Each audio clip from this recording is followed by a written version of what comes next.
Hey there, guys and gals.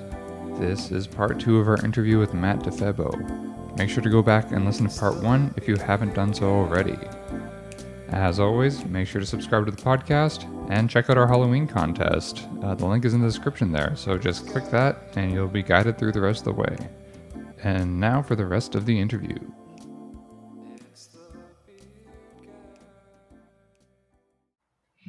So I'm just kind of really curious. I don't usually ask this question, but when you left IMG on the exit, were you making more than $200 a week?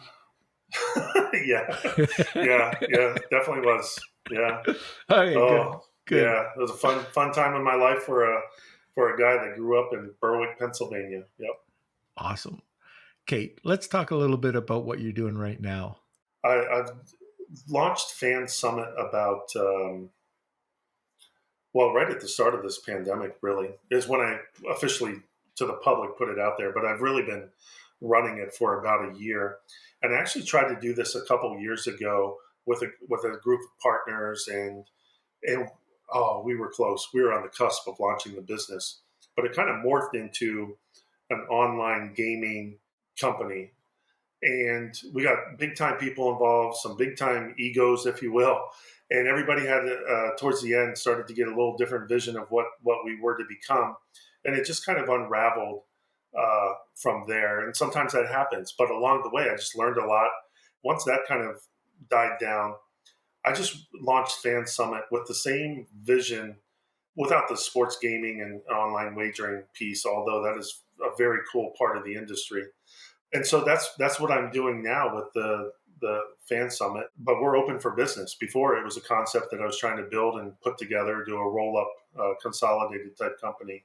And now this is now we're out there. We're open for business. We have clients, and once we get through some of this COVID situation, I think it's going to grow pretty rapidly as well. I did a little bit of research here, and I saw that you were quoted in sportscareers.com saying that one thing that often gets neglected in sales is constant training and teaching. Yeah. So this is your ongoing philosophy, correct? Yeah, no question. I think that was the beauty of I just have this affinity for teaching, and I love the academic world. Once I really discovered that in college, it's always been a part of me, and I see how important it was for me personally, but then also to instill that in other people, but also how it can help grow a company to meet its goals and just grow in general. So that's a very fundamental part. Now, technology changes and techniques change and situations change, circumstances change, but the teaching, and that maybe even makes the teaching and the training even more important, because you have to keep up and adapt and grow. And so that is just a fundamental part of anything that I'll do. Even in my own world, I'm constantly reading and researching and learning and trying to grow on my own, so I can impart that into better business decisions, but also to I can't do all this on my own. So, I need help. And so anybody that's working with me, or a partner, or an executive, or anybody that's part of my companies, I want to be able to instill that as well, because the more people you have working towards a common goal, similar philosophy, I think the more successful you're going to be. So what traits do you look for in the people you're hiring to do the training for you? Or are you looking for anything in the people you're bringing on? Yeah, I think there's some pretty, for me, like I said, it when you see it kind of thing. A lot of people on resume or CVs will kind of brag about how good they are or what they've done. I'm the type of person that has to see it in action before I believe it necessarily. I want to see evidence. I want to see it in motion. So it's interesting, when I go through a hiring process or an evaluation process, I will purposely drag it out a little while, because I want to see, are they going to respond? Are they going to call when they say they're going to call? Are they going to get frustrated with the process? Are they going to have a positive attitude? Are they going to demonstrate that they want this position or this job? Or do they just say it and then hope it's a quick process? I want to see the action behind the words, so to speak. So I don't drag it out necessarily to play games or anything like that. I don't mean it that way, but I do want to see some evidence that just in their natural ability, when they're not sitting for the direct interview, so to speak, that they're displaying exactly what they said and the traits that I see to make them successful. I'm looking for attitude, how they communicate, work ethic, a sincere interest to show that they want it and not just they'll take it because it's the next best thing available kind of thing. So I'm looking for all those things. I don't, and there's probably a few other little things that I would add into that, but in the general sense, that's what I'm looking for. I feel like typically you think of an interview as being just a short, maybe half-hour long window to get to know someone, but you don't do that with like friends that you're looking to hang out more with, or for the people who you hold close to you. You kind of need to see them in different aspects or in different situations to really know. Yeah, I want to see them overcome. I mean, if they're representing my company or we're representing a school, how are they going to represent the brands that we're representing? Are they going to live up to what they say they can do? I always say, don't just tell me how good you are. Show me how good you are. And that's what I look for. It's got to be demonstrated in some way, shape, or form. And then I do my research, just like anything else. I'll talk to references or people. The great thing about this industry is a lot of people know people, and so it's easy to kind of do that. But I rely on that to a certain degree. What I really rely on is how my own interaction is with them and what they demonstrate. Actions over intentions. Yeah, yeah. Hey there, guys and gals. We've got a special announcement for you. Since Halloween is upon us, we thought we would do a Halloween contest. Because Halloween is the official holiday of I Know This Guy. All you have to do is click the link in the podcast description, fill out a short survey, and you'll be entered to win a $50 Amazon gift card to buy all those Halloween snacks for yourself. That's enough of me, and now for the rest of the episode.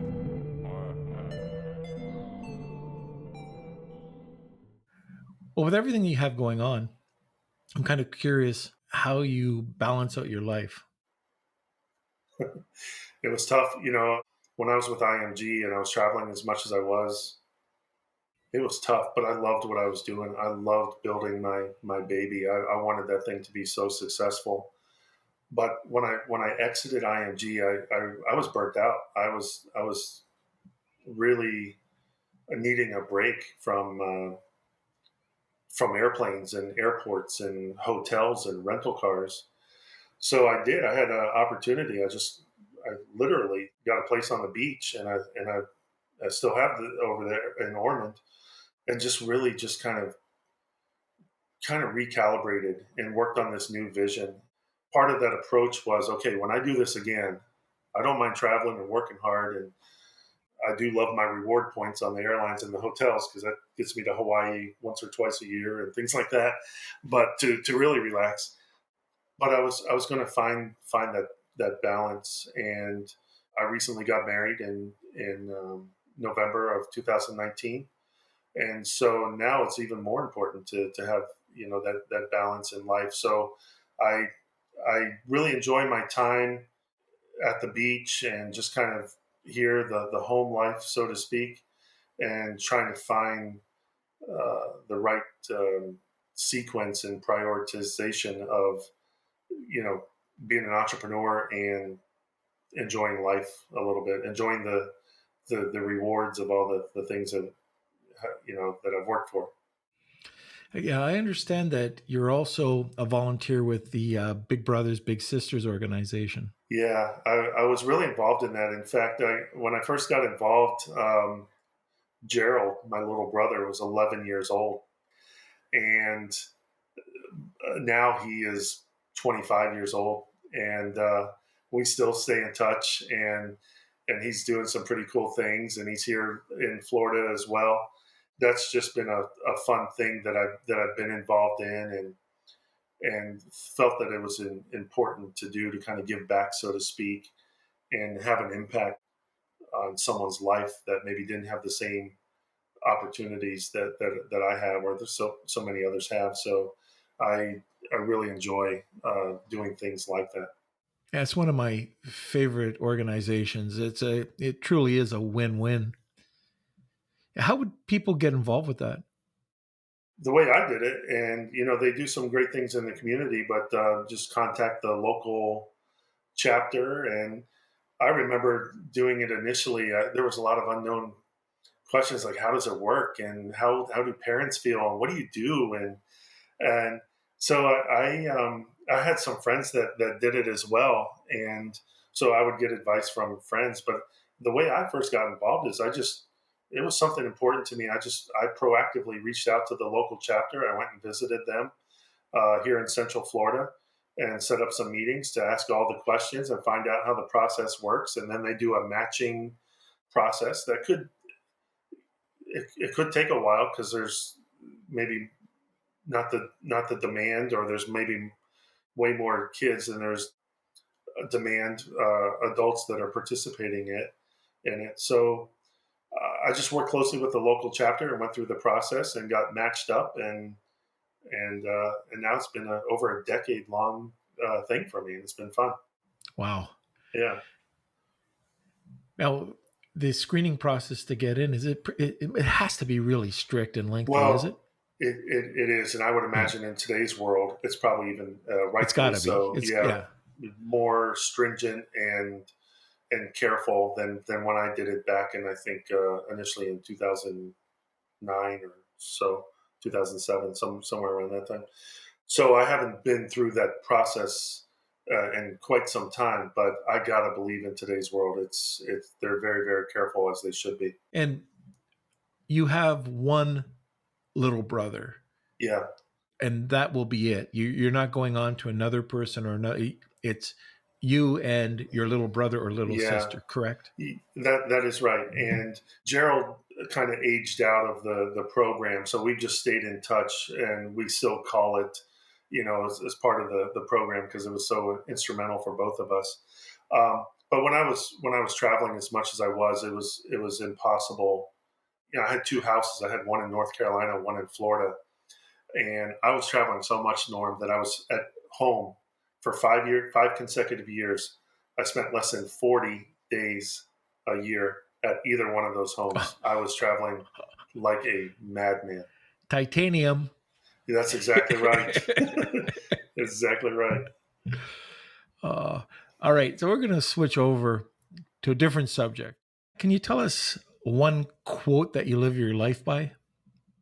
Yeah, there's so many that come to mind, and I'm a quote kind of guy. I just love. I'm always looking for the positive, motivational type quotes, and one that has always kind of rung true to me is a quote by Ralph Waldo Emerson: "Is nothing great is ever achieved without enthusiasm." And that's just how I feel. Again, I'm an eternal optimistic kind of guy. I'm very positive. Try to always remain pretty positive, and that's just one. I found an industry that I love. I've found something that I'm pretty good at, and have built up an expertise and a certain reputation for. And I'm just motivated. There's not a day that I do things in the sports industry, or that I'm involved in, that I dread. So I just have this perpetual enthusiasm about the approach. I love what I do. There's great people in the industry to become friends with and associated with, and that just kind of fuels the fire for me to kind of be in an environment like that and find a career that I kind of get that reward out of. Well, it sure sounds like you found the perfect career. I mean, you live this quote, I can tell. No doubt about it. Yeah, no doubt about it. I personify the quote. I feel that way. I want to hear about, your biggest adversities. Some people call Mhm. it failure, some people call it hurdles, but let's go back and talk about that. Yeah, it's really interesting. I love opportunities like this to sit and talk to you. And oftentimes we talk about the highlights, right? And it makes it sound like it was so easy, or it was kind of automatic the way it happened. But uh, I kind of, how do I say, I failed my way to success, so to speak. And I think that's how the great ones do it. And not just the great ones, but I think people in life. there's adversity coming from every direction. Some of it you can see from a mile away and you kind of predict it and anticipate it. And then some of it's the news that you hear just out of the blue that just kind of rocks your world. And sometimes it's compounded. It's a little bit of the everyday stuff, and then sometimes it's the rock your world uh, kind of things. The economy downturn in today's world, the COVID situation, things that happen in personal life, and so on. So life just comes at you from a number of different angles. And when you're an entrepreneur, in a lot of ways, you're even more susceptible. And if you have employees, you have a lot of responsibility that you need to work for. It's just not you, so to speak. So every step of the way, Norm, there's been adversity, whether it's been something as simple as a team not performing, or a coach getting fired, or a coach throwing or a quarterback throwing an interception that lost the game. There's that kind of adversity in the work that impacts work, and then there's other stuff that just comes at you. So I've always been the optimistic, very eternal optimistic person. I don't mind. I want the ball in my hand, so to speak, and I expect challenges. I'm maybe not always prepared for every one of them, but I'm always determined to bounce up and just take it head on and find a way through it. But to also do it with a character and integrity, and to do it the right way, and not try to take shortcuts, and really learn from lessons in life, and just try to get back on track. And a lot of times, looking back, and I'm sure maybe in your own life or other people have shared this, it is those challenges and opportunities that propel you to a different kind of focus and a different kind of success. And it may seem really bad at the time, and it may be really bad at the time, but I'm always looking for the positive way out of it and the positive result. And that's just been my approach to life. So, has there been any one example that you can give that was just something that was a kick between the legs? You had to overcome it. And if so, what did you learn from it? Yeah. Well, there's a one early in life that was incredibly impactful. It was before all the college stuff and all the entrepreneurial stuff that we talk about, and I have some examples in those cases as well. But when I was a junior in high school, again, growing up in a small town, we didn't have much. Life was challenging enough. I'm a 16-year-old high school student where I didn't have a lot of responsibility in the world, but on my way home from school one day in February, a cold winter day, I was driving home from school with some friends. My house was on fire and burnt completely to the ground. Whoa. Yeah, so that was, for a 16-year-old in high school, that's devastating enough. But I remember running up, seeing all these fire trucks around my house. It was 4 o'clock in the afternoon or so, not knowing if my parents were in there, not seeing my parents, and just coming upon that scene, watching your home burn down. It was surreal. I can still hear the fire crackling to this day, and kind of smelling that smell. And then finally, a firefighter came up to me who knew the family, put his arm around me, and I'm thinking, oh no, what's he going to tell me? Where's my mom? Where's my dad? And thankfully, he said, hey, everyone's okay. Your mom's at your grandmother's house, and then I saw my dad. He pointed to where my dad was, and I just stood there with my dad, watching a home that he built with his own hands burned to the ground, and everything they had accumulated in life, pictures, wedding pictures, kids, our photos. We didn't have iPhones at the time, and not everything was in the cloud. I mean, we lost everything, literally everything, except for the sweater and the jeans I was wearing that day, and it was devastating. So I watched what that did to my dad and my mom, and it was gut wrenching just thinking about it right now. But I watched how they persevered through that at a time when my brother had just graduated school, so he was out of the house. He was off into the military. I was on the verge of graduating. I had to go through my whole junior and senior year, um, living, basically in a trailer type situation.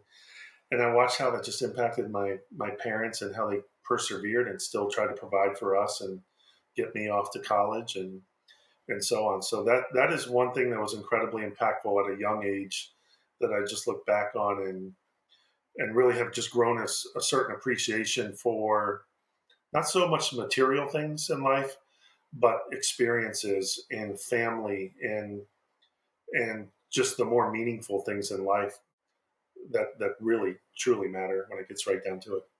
One of the things that you mentioned, people forget about it nowadays, but I remember as a kid kind of thinking about this, not even a kid, a teenager, and if there was a fire and, trying to grab the pictures because people nowadays, they got their iPhone, everything's in the cloud, like you said, but, oh, just, I think out of anything else can burn, but let's grab the pictures. It happened at 16 years old for me and not 46 years old.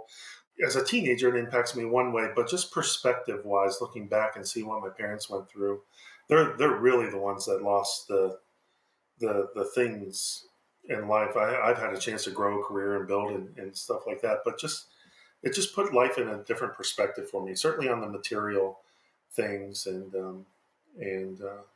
Yeah, it was challenging. And then just throughout life, like the situation in 2008, 2009, when I was launching my business, now it's easy to look back and say that was the best time for me to launch a business. But at the time, it was scary. It was like, did I just do the right thing? Am I, is you really got to draw from that intrinsic, that inner strength and belief in yourself, and then solve issues and just continue to bounce back up when you get knocked down. There have been times in life when I thought I had a business partner or somebody that I had known, trusted, respected, where all of a sudden, you know, that goes sour because they're trying to take your idea or something like that. Those times in life are pretty challenging when you really think you know somebody or trust somebody and it just doesn't work out that way. And that's just part of life. And that's why, again, I attribute a lot of any success I've had to the perseverance and just I have a deep faith, and it doesn't mean I always get it right or I have the answer at the time for everything, but I do believe that there's a way through each situation, and I try to find that out. Right. Yeah, I know. Like for myself, I've had some business partners that have been good, and I've had the opposite. And usually, the way that I find out who a person is during the struggles. So maybe you're going through a tough spell, but it's usually greed and fear, and that will determine if you've got a good partner or a bad partner. Yeah. But again, that's part of life, right? I mean, so many people in business, a lot of people that we look up to, a lot of people maybe that we don't know about that have had success, they've all dealt with that too. And it's just what do they say? Life is 10% of what happens to you and 90% of how you respond to it. Right. Yeah. Yeah. Yeah. Yeah. So I'm kind of curious, like with the current company, Yeah. you're sports oriented. Yeah. Well, with what's happening right now with COVID, it's got to affect it a little bit. Yeah. Yeah. And in a lot of ways, it's not apples to apples by any means. It's a much more exaggerated situation. But similar to when I launched my company in '09 and the challenges that was happening with the economy, that was one thing. But now every sports team, I mean, there's no fans in the stands. It's slowly coming back. That's encouraging, but it is slowly coming back. I know situations are dire for a lot of college athletic departments, all pro teams, minor league teams. So I think coming out of this, Norm, the opportunities are going to be abundant. And I say that with a certain amount of reverence, knowing that I'm not just looking to seize on that opportunity. I truly, really want to show clients and partners the benefit that we can do to help them kind of recover from all this through good strategy, good planning, good performance, and getting results that they need. Because there's been a lot of great people, a lot of very talented and good people furloughed, laid off, uh, looking for work. Athletic departments and professional teams that have just come to a screeching halt in a lot of ways with sales and marketing. They're trying to be creative, but when it does bounce back, I think there's going to be a tremendous need globally, not just here domestically in the U.S., but I think globally where teams can utilize the innovation that we're now bringing to the market, the innovation and the strategy that we can employ. So I'm optimistically looking towards that day when things start kind of moving again. So I'm going to swing it to the other side. So we're going to go full spectrum here. So we've talked about the adversities, but what about your greatest success? And I think we might have even touched on it. I mean, we've talked about a lot of really great information, a lot of things that you've done in your life. But is there something that stands out, your greatest success? Yeah, I try to be pretty humble on things like that. So honestly, the first thing that comes to mind, um, I've been very fortunate. I've been very blessed and very fortunate, and there's been a lot of success along the way that people would measure in terms of revenue generated and milestones like that. But I I truly feel that the greatest success that I've been able to have so far, when I look back at people that I've hired and helped grow, and they go off and become something as a result of maybe a small part of what I've been able to provide or steer them in, the mentoring, the training, the opportunity in itself. That is truly what I'm most proud of, and that is what I would call my biggest success is the number of people that I think have been impacted and have gone on, and now it's fun to watch them with their big titles and their salary ranges that they're making, and growing a family and just growing a career. That truly, honestly, is what I think of when I think of the success. Somehow I thought you would say something like that. No, I mean, just everything that I've been able to talk to you about over this podcast. You are a great business leader. I've had an incredible opportunity to meet some, like I mentioned Howard Schultz earlier in the program, just to meet opportunity to meet people like that. One of my current business partners is a guy named Ron Rice. Ron is legendary in his own mind. This is a separate business from FanSummit, but Ron created a company called Hawaiian Tropic. He built that company into an iconic brand. He's legendary in his own right, and he and I are just best friends. I see him every day. We spend a lot of time together. We travel the world. We go to Super Bowls and Final Fours, and it's just been a fun part of my life. And it's a result of kind of the hard work and people you meet along the way, and just surrounding yourself with quality people. So it's interesting that you say this, because what I found, like just doing this podcast and just in life in general, I find that, just people attract to people that are either positive or negative. And I don't know what it is, but if I find that there's somebody that is against my values, like first of all, I don't have any attraction to hanging around with them, but I also notice all of their buddies are similar to them. So, I could look at one person and know who his friends are. Yeah, so true. It's so true, and you get really good at picking up on that, especially when you have to hire people and you really kind of are in tune with looking for certain qualities and stuff. But again, like I said before, you kind of know it when you see it. You know who you are. You know what you're looking for, and when you see that in a person, you're just easily drawn to them. And yeah, I subscribe to that 100%. Well, you'll never believe it. We're at the end of the podcast. And see, you're no longer on the firing line, but except for one thing. At the end of every podcast, I always pass the torch. I ask a question. Matt, do you know a guy? I know a lot of guys, and I've been very fortunate. And there's a number of people that come to mind immediately. One that I've gotten to know here recently and had a lot of engagement with is a college professor at the University of North Texas, Bob Here. He's got a great background. He's got some global perspective, and he's got the academic side, but he's also a budding entrepreneur in his own right and well connected and things like that. So Bob is one that immediately comes to mind. Fantastic. Well, I can't wait to talk to Bob. Yeah, it'll be great. I think it'll be a great conversation, and I think he'll have a lot to offer. Fantastic. So, Matt, thank you for being on I Know This Guy. It's been great. I hope that we get a chance to talk sometime in the near future. I do too. I've really enjoyed it. I appreciate the opportunity to participate, and I hope people find it beneficial and meaningful. I know I have. And Norm, it's been great to spend some time here with you today, and I thank you very much. Thanks a lot, Matt.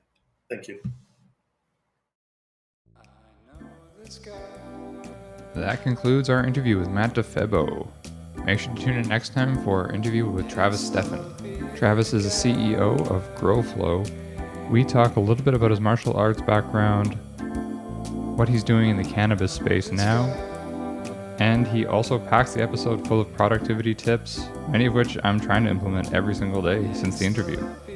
So don't miss it. See you then.